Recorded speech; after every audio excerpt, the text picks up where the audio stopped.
For more problems and videos like this for linear algebra, you can take a look at Sarai Studies. Link is in the description box. Find the generating set for the null space of A. I like to think of it like this. Let's say you have a criminal and her name is Allie, so A for matrix A, and she just keeps a list of all of the people that she killed, all of the people that she sent to 0, to nothing. So the null space is literally the same thing. You have your matrix A, and the null space is just a collection of vectors that your matrix sent to 0, to nothing. So in other words, that means that you had your matrix A and you had some variables up until x4, and the combination of your matrix and those variables gave you 0, 0. Because that's what it means for this matrix to send a vector to 0, that the result was 0, 0. So in other words, you're just solving for ax is equal to 0. What vector x did your matrix A send to 0? So we just want to know what the solutions to this is. What are the vectors for which this is true? So you put it into reduced row echelon form. You start at your leftmost non-zero column, which is this one. Your pivot position is at the top. Then you want to make sure that everything under it is 0. It is. Then you cross out the row and the column of that pivot, and then you focus on the remaining submatrix. You start with the leftmost non-zero column. This is 0, so you skip it. So you start here. Pivot position is at the top. You make sure that there aren't any numbers other than 0 below it. There's nothing, so we're good there. So it's already in row echelon form. Now let's get into reduced row echelon form.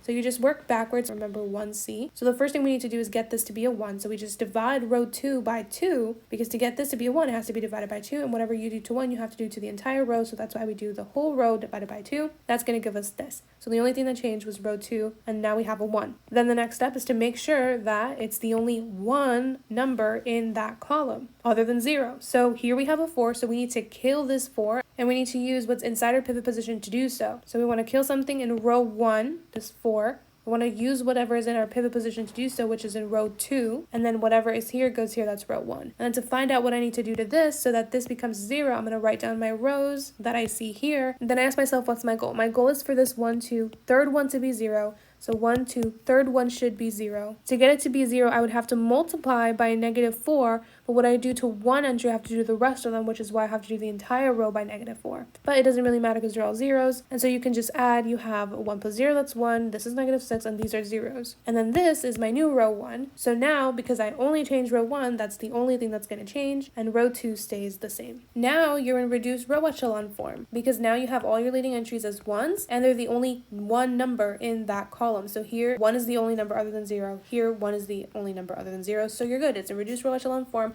And now we can write out our solutions. So remember that each column is associated with a variable. So these numbers are being multiplied by x1, and then here x2, x3, and then x4. So it'd be 1x1 minus 6x2 plus 0x3 is equal to 0. So that's your first equation, your first row. And then the second one, it would just be 0x1, then 0x2, then 1x3, 0x4 is also equal to 0. And then if we remove the zeros, this is what we have. We can also remove the ones because they're really insignificant, and then move everything to the side. So these are the solutions to our system, but it's not very clear what the solutions actually are. We know that x3 is equal to 0 first, sure. But what's x2, what's x4, and also what actually is x1? So remember, we have parametric form, and all you need to put your solutions in parametric form is to identify your free variables and put every other variable in terms of those free variables. Remember that your free variables are those columns that don't have pivots. So first identify your pivots. Remember that they're just the leading entries once you're in row echelon form, and this is already in reduced row echelon form, which means it's already in row echelon form. So here, that's my first leading entry,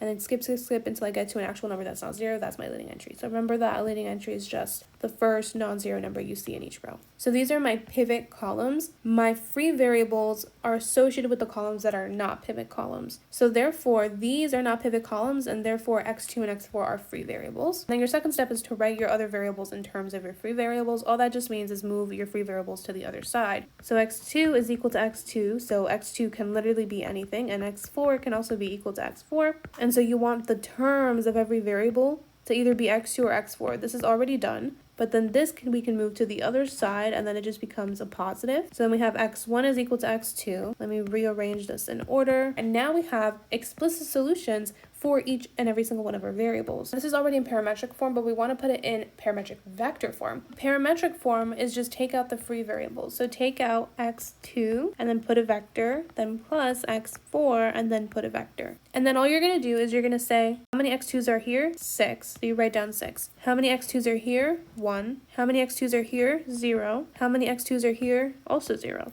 Then you do the same thing for this one. How many x4s are here? 0. How many x4s are here? 0. How many x4s are here? Also 0. And how many x4s are here? 1. So what this translates to is you have two vectors and you can combine them with any x2 and x4 because x2 and x4 can literally be anything that you want, and it's going to result in the 0 vector. So what's another way to say all of the linear combinations of these two vectors? Span. So then we can say that the span of these two vectors is equal to the null space of A. And this is the generating set for the null space of A because these two vectors, by definition, when combined in all the billion ways that it can with x2 and x4, will generate the null space of A. Will give us the space that has all of the vectors that A sends to 0. Or in the analogy, will give us the list of all of the vectors that A sends to 0. And that's it for this video. I'll see you in the next.